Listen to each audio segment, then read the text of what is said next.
S இப்போ உங்க எல்லாத்துக்கும் ஒரு குழப்பம்னா பட் அப்சார்ப்ஷன் காஸ்டிங்க்கும் மார்ஜினல் காஸ்டிங்க்கும் இப்போ டிஃபரன்சஸ் கொடுத்தாச்சு இல்லைங்களா? இந்த டிஃபரன்ஸ் ஒவ்வொன்றா சொல்லுங்க பார்க்கலாம். காஸ்ட் கிளாசிஃபிகேஷன்ல only variable manufacturing cost are considered in marginal costing. Absorption காஸ்டிங்ல both variable and fixed manufacturing costs are included. சரி, ஒரு டேட்டா வச்சு நம்ம சொல்றோம்.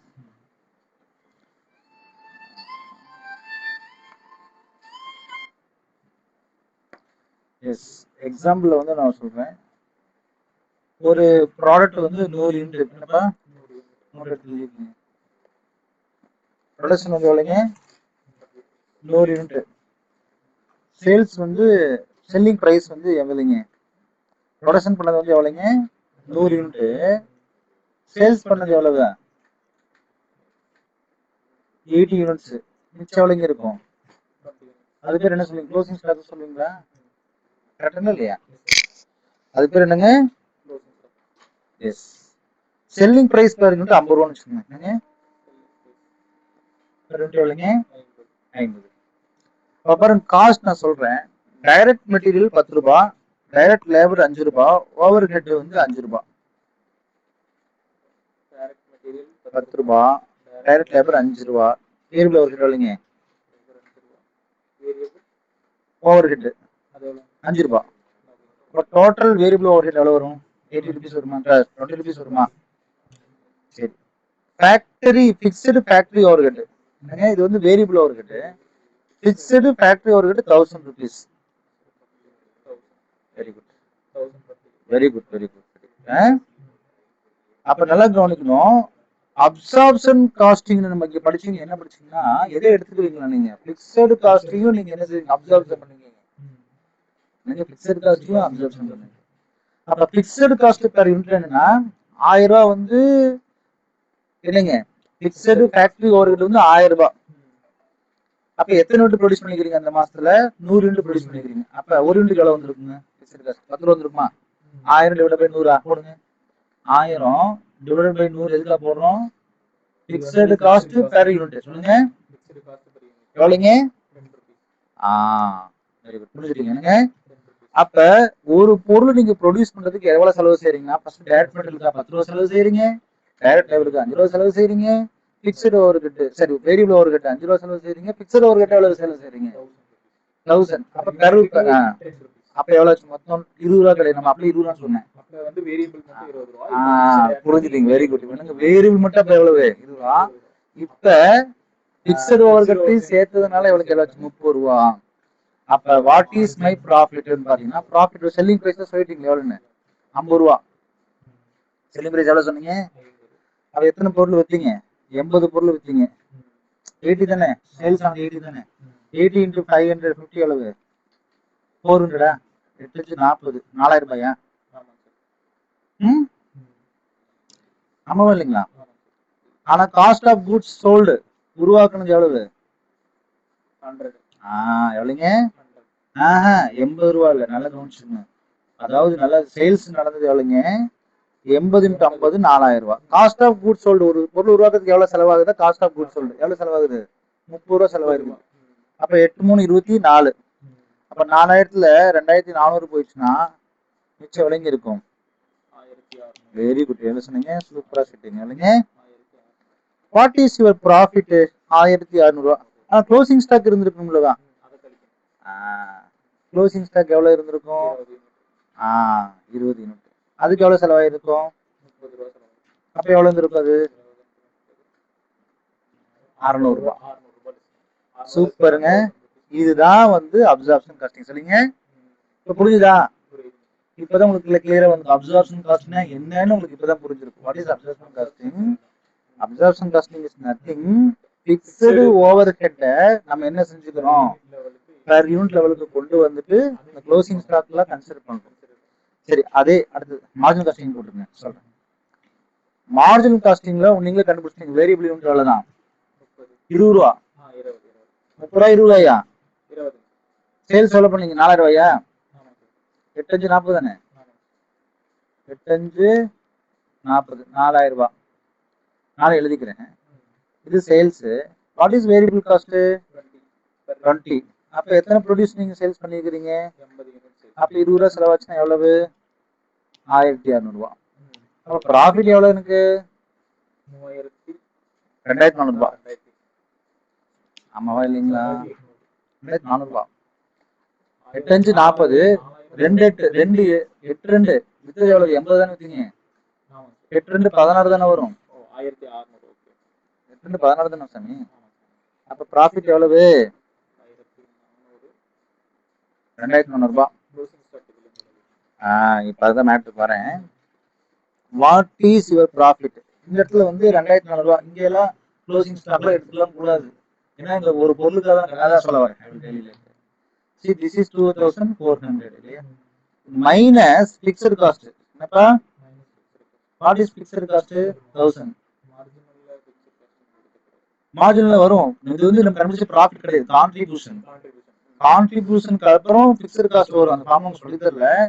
இப்போ வந்து நீங்க 2400 ரூபாய் என்னதான் கான்ட்ரிபியூஷன்? கான்ட்ரிபியூஷன் என்ன? இந்த பொருள் எந்த பொருள் தயாரிச்சது? 80 பொருளை நான் தயாரிச்சதுக்கான செலவுகள் மைனஸ் பிக்ஸ்ட் காஸ்ட். என்னங்க எவ்வளவு? 1000. எவ்வளவுங்க ஆச்சு? 1400. மேல நீங்க கண்டுபிடிச்சீங்கல்ல, அங்க எவ்வளவு வந்துச்சுங்க ப்ராஃபிட்? அப்சர்ப்ஷன் காஸ்டிங் எவ்வளவு வந்துச்சுங்க? அதுல 1000 1600. 1600. கான்ட்ரிபியூஷன் 1600. கான்ட்ரிபியூஷன்ல அதுதான் ப்ராஃபிட். என்னங்க அந்த கான்ட்ரிபியூஷன் வார்த்தையே வருது. அப்சர்ப்ஷன்ல வந்து வார்த்தை என்ன வராது, கான்ட்ரிபியூஷன்லாம் வராது, வர வாய்ப்பே இல்லை. இங்கதான் கான்ட்ரிபியூஷன் வரும். எங்க? Marginal costing. மார்ஜினல் காஸ்ட் வந்துச்சா இல்லையா? எவ்வளவு வந்துச்சு contribution? 2400. Minus fixed cost. Profit எவ்வளவு வந்துச்சு? 1400. அப்ப பாருங்க 1400. இங்க எவ்வளவு இருக்குது? தானே போடுங்க மார்ஜினல் காஸ்டிங். இது வந்து என்ன ப்ராஃபிட்? Absorption profit. இது மார்ஜினல் காஸ்ட் ப்ராஃபிட் இல்லையா? ஆமாவா இல்லையா? Listen. So what is the difference between these two? Which one is correct னா நம்ம கேட்க கூடாது. டிஃபரண்ட் நான் சொல்லிட்டேன். அப்சர்ப்ஷன் காஸ்டிங்ல போனா எனக்கு எவ்வளவு வருதுங்க?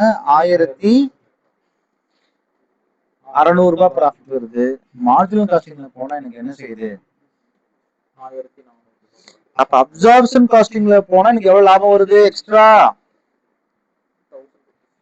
200 ருபீஸ்ங்க. எங்க புரியலையா? இது ரெண்டுக்கும் டிஃபரெண்ட் எவ்வளவுங்க? மார்ஜினல் காஸ்டிங் அதுதான் சொல்லுங்க. மார்ஜினல் காஸ்டிங் அப்சர்ப்ஷன் காஸ்டிங் எவ்வளவு டிஃபரெண்ட்? ஏங்க க்ளோசிங் ஸ்டாக்ல இருக்கக்கூடிய பிக்ஸ்ட் காஸ்ட் நம்ம கன்சிடர் பண்றோம். எதுல? Absorption costing. புரிஞ்சுக்கணும் எதனால இது டிஃபரெண்ட் வருதுன்னு தெரிஞ்சுக்கணும். பிகாஸ் க்ளோசிங் ஸ்டாக்கில் பிக்ஸ்ட் காஸ்ட் இன்க்ளூட் ஆகிறது. எதுல? ஏன்? பிக்ஸ்டையும் சேர்த்திக்கிறோம். பிக்ஸ்ட் சேர்த்திட்டு அது விற்காம இருக்குது. அப்ப அதுல இந்த 200 ரூபாய் ப்ராஃபிட் அங்க இருக்குதுன்னு அர்த்தம். அப்ப இதுதான் வந்து difference between and absorption. Absorption புரியுதா? ஃபர்ஸ்ட் இந்த பாடம் இது புரிஞ்சாதான், புரியலாட்டு புரியாது. அப்சர்ப்ஷன் என்னன்னு சார் இப்ப இன்னொரு கேள்வி வரும் சார். அப்சர்ப்ஷன் காஸ்டிங் ஏன் இந்த ரெண்டுத்தையும் பிரிக்கிறாங்க? அப்ப எக்ஸாம்ல வந்து 100% இப்படி உங்களை போட்டு என்ன செய்வாங்க? குழப்புவாங்க. அப்சர்ப்ஷன் காஸ்டிங் என்ன? அப்ப நமக்கு என்ன கேள்வினா, நம்ம ஒரு கம்பெனிக்கு போனோம். அங்க போய் நம்ம என்ன செஞ்சோம்? அக்கௌண்ட்ஸ் பார்த்தோம். அங்க என்ன அக்கௌண்ட்ஸ் யூஸ் பண்ணோம்? அப்சர்ப்ஷன் காஸ்டிங் யூஸ் பண்ணாங்களா, மார்ஜினல் காஸ்ட் யூஸ் பண்ணாங்களா? அப்சர்ப்ஷன் காஸ்டிங் தான் யூஸ் பண்ணுவாங்க. நல்லா கவனிங்க. அப்சர்ப்ஷன் காஸ்டிங் எங்க யூஸ் பண்ணுவாங்க? மார்ஜினல் காஸ்டிங் யூஸ் பண்ணுவாங்க. சொல்லுங்க. அப்ப அப்சர்ப்ஷன் காஸ்ட்னா ஃபினான்சியல் ஸ்டேட்மெண்ட்ஸ் நீங்க ப்ரிப்பேர் பண்ணா கண்டிப்பா என்னதான் யூட்டிலைஸ் பண்ணி ஆகணும்? இன்வென்டரி வேல்யூஷன் யூஸ் பண்ணி என்னதான் யூட்டிலைஸ் பண்ணி ஆகணும்? எக்ஸ்டர்னல் ரிப்போர்ட்டிங் யாராவது எக்ஸ்டர்னலா யாராச்சும் கேட்டாங்கன்னா என்னதான் யூட்டிலைஸ் பண்ணி ஆகணும்? அப்சர்ப்ஷன் காஸ்டிங் எல்லாத்துக்கும் அப்சர்ப்ஷன் தான் வரும். டாக்ஸ் கால்குலேஷன் பண்ணா என்னதான் வரும்? புரியுதா? இப்ப லாஜிக் புரிஞ்சுதா? ஏன் பிக்ஸ்ட் காஸ்ட் நம்ம அப்சர்ப்ஷன் பண்ணிடுவோம். எதுக்கு? டோட்டல் யூனிட் ஆஃப் ப்ராடக்ட்டுக்கு வந்து அப்சர்ப்ஷனா உறிஞ்சிடுவோம். அந்த பிக்ஸ்ட் காஸ்ட் அப்சார்ப் பண்ணி இது போடுவோம். புரியுதா? எத்தனை யூனிட்டுக்கு ப்ரொடியூஸ் பண்ணி அந்த யூனிட்டுக்கு தகுந்த மாதிரி பிக்ஸ்ட் காஸ்ட் நம்ம என்ன செய்வோம்? அப்பார்ஷன் பண்ணுவோம் அல்லது அலோகேட் பண்ணுவோம். இதுதான் வந்து அப்சர்ப்ஷன் காஸ்டிங். ஆனா மார்ஜினல் காஸ்டிங் எதுக்குன்னு சார் யூஸ் பண்ணா, பர்டிகுலர் யூனிட்ல இந்த பொருளுக்கு எனக்கு எவ்வளவு லாபம் வந்துச்சு அப்படின்னு பர்டிகுலர் யூனிட்டுக்கு தான் நீங்க என்ன செய்ய முடியும்? Marginal costing. Marginal costing using எங்க வரும்னு பாத்தீங்கன்னா, சார் நான் எக்ஸாக்டா ஒரு பொருளை உருவாக்குறேன், அந்த பொருளுக்கு மட்டும் எவ்வளவு செலவாகுதுன்னு பார்த்து சொல்லுங்கன்றதுதான் என்னது மார்ஜினல் காஸ்டிங். அப்ப மார்ஜினல் காஸ்டிங் எங்க பயன்படுத்தணும்னா இந்த மாதிரி எக்ஸ்டர்னல் ரிப்போர்ட்டுக்கோ இல்ல டாக்ஸ் கால்குலேஷனுக்கோ இன்வென்டரி வேல்யூஷனுக்கோ பினான்சியல் ரிப்போர்ட்டுக்கோ இல்ல டெசிஷன் மேக்கிங்கோ நம்ம யூஸ் பண்ண முடியாது. ஒரு ஷார்ட் அப் இந்த பொருளை வாங்கினா என் பிசினஸுக்கு நல்லதா, இந்த பொருள் உருவாக்குறதுக்கு இங்க எவ்வளவு செலவாச்சு, காஸ்ட் பெர் யூனிட் இந்த பொருளுக்கு மட்டும் எக்ஸாக்டா எவ்வளவு ஆச்சுன்னு ஒரு ஷார்ட் டேர்ம் தான் சொல்ல முடியுமே தவிர இட் இஸ் சேஞ்சஸ். இந்த மாசம் cost raw material cost increase ஆயிடுச்சு, இது மாறிட்டே இருக்கும். அப்ப மார்ஜினல் காஸ்டிங் எங்க பயன்படுத்துவோம்னு பார்த்தா எதுக்கு தான் யூட்டிலைஸ் பண்ண முடியும், நம்ம பிரைசிங் டெசிஷன்ஸ் அல்லது ஒரு மெட்டீரியலுடைய யூனிட் காஸ்ட்டுக்கு யூட்டிலைஸ் பண்ண முடியும். சரி, இதெல்லாம் நீங்க சொன்ன மாதிரி என்னதான் ஷார்ட் டேர்ம் தான். என்னங்க, இதெல்லாம் ஷார்ட் டேர்ம் தான். அல்லது ப்ராடக்ட் மிக்ஸ் யூஸ் பண்ணலாம், இந்த ப்ராடக்ட் இன்னொரு ப்ராடக்ட் வாங்கி போடலாமா இல்லைங்களா, அந்த மாதிரி போட்ட லாபத்தை குறைக்கலாமா, சரி லாபத்தை நட்டத்தை குறைக்கலாமா, இல்ல பிரேக் ஈவன் அனலைசிஸ் எனக்கு கொண்டுங்க அப்படின்றதுக்கு தான் யூட்டிலைஸ் ஆகும் தவிர இதெல்லாம் வேற என்ன செய்ய முடியாது. ஆமா, make or buying decisions, factory close பண்ணலாமா இல்ல தொடர்ந்து நடக்கலாமா, இந்த ப்ராடக்ட் ப்ரொடியூஸ் செய்ய எவ்வளவு காஸ்ட் ஆகும், அவங்க சொன்னாங்க ரிலான்ஸ் ஒன்று சொன்னாங்க, டிஸ்கோஸ் ஒன்று சொன்னாங்க. இதெல்லாம் வந்துச்சுன்னா இதன் மூலமா நமக்கு ஒரு பொருளுக்கு எவ்வளவு காஸ்ட் எவ்வளவு ஆகும்னா அதுக்கு என்ன சொல்லலாம் கான்ட்ரிபியூஷன் மட்டும் தான் நம்ம கொண்டு வரணும் அப்படின்னும் போது யூட்டிலைஸ் ஆகும். ஆனா நம்ம ஒரு டெசிஷன் மேக்கிங் ஒரு P&L அக்கௌண்ட்ல எல்லா செலவு வந்துருச்சுன்னும் போது அப்ப பிக்சட் காஸ்ட்டும் இருக்கும். அந்த காஸ்ட் நீங்க அப்போர்ஷன் பண்றதா இருந்தா நீங்க இதுதான் போய் ஆகணும். அதுக்கு ஒரு சிறந்த உதாரணம் நான் சொல்லியிருப்பேன் நினைக்கிறேன். கிளியரா? இப்ப கிளியர் ஆகி வாட் யூ மீன் பை தெரிஞ்சாதான் எனக்கு தெரியாம